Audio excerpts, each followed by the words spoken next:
সকল মিডিয়া বন্ধুদের নমস্কার এবং আন্তরিকভাবে স্বাগত জানাই। আপনারা অবগত আছেন 2018 সালে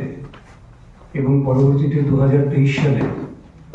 ত্রিপুরা রাজ্যে ভারতীয় জনতা পার্টির সরকার প্রতিষ্ঠিত হওয়ার পর থেকে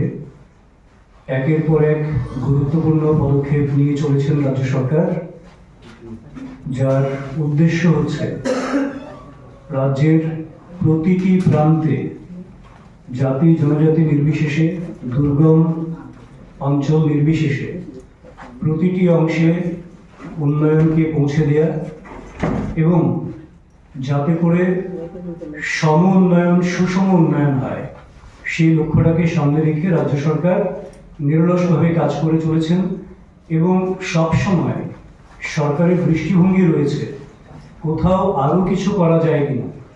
যাতে করে উন্নয়ন আরও গতিশীল হয় এবং যেটা সরকারের লক্ষ্য, সার্বিক উন্নয়নের মাধ্যমে একটা উন্নত ত্রিপুরা গঠন করা, সেই লক্ষ্য যাতে খুব দ্রুত অর্জন করা যায়, সেই লক্ষ্য নিয়েই সরকার কাজ করছেন। তারই নিরিখে গতকাল মাননীয় মুখ্যমন্ত্রী দুটো নতুন প্রকল্পের ঘোষণা দিয়েছেন এবং একটি ঐতিহাসিক মুহূর্তেরও সাক্ষী আমরা হয়েছি। আপনারা অবগত আছেন যে আমাদের যে জাতীয় সড়ক উন্নয়ন, সেই সড়ক উন্নয়নের জন্য যেমন NSIDCL বা আমাদের রাজ্যে 6টি জাতীয় সড়কের কাজ চলছে এবং আরো 4টি অনুমোদিত রয়েছে। তো সেই জাতীয় সড়ক উন্নয়নের কাজ একদিকে যেমন চলছে, পাশাপাশি একটু গ্রামীণ অঞ্চল যেখানে রয়েছে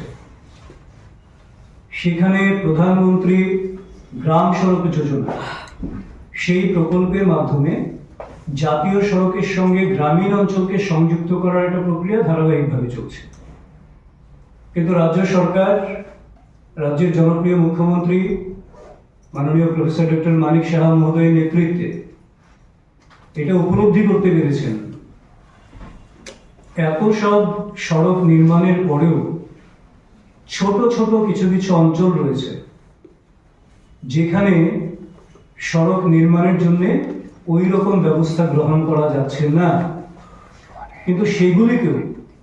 মূল সড়কের সঙ্গে, জাতীয় সড়কের সঙ্গে সংযুক্ত করাটা ভীষণ জরুরি। এবং সেই সড়কগুলি কি, মোটামুটি ভাবে জাতীয় সড়ক বা মূল সড়ক থেকে 50 মিটার থেকে শুরু করে 1 কিলোমিটার দূরত্বে যেগুলি রয়েছে, যেখানে সড়ক নির্মাণ এখনো সেই অর্থে হচ্ছে না,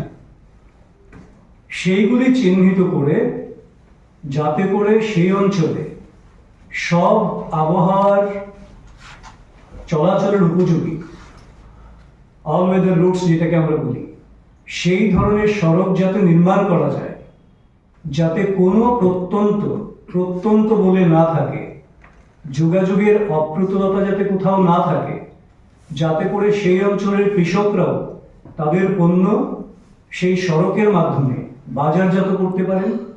জরুরি পরিষেবা অ্যাম্বুলেন্স থেকে শুরু করে সমস্ত কিছু যাতে পৌঁছে যেতে পারে, এবং সেই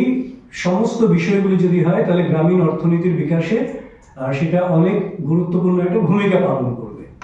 তার জন্য সেখানে কংক্রিট রোড বলুন কিংবা পেভার ব্লক, পিচ ঢালাই, এই সমস্ত বিষয়গুলিকে খোলা রেখে অত্যাধুনিক প্রযুক্তিকে ব্যবহার করে সেখানে এই সড়ক নির্মাণের জন্য রাজ্য সরকার একটি নতুন পরিকল্পনা নিয়েছেন মাননীয় মুখ্যমন্ত্রীর নেতৃত্বে।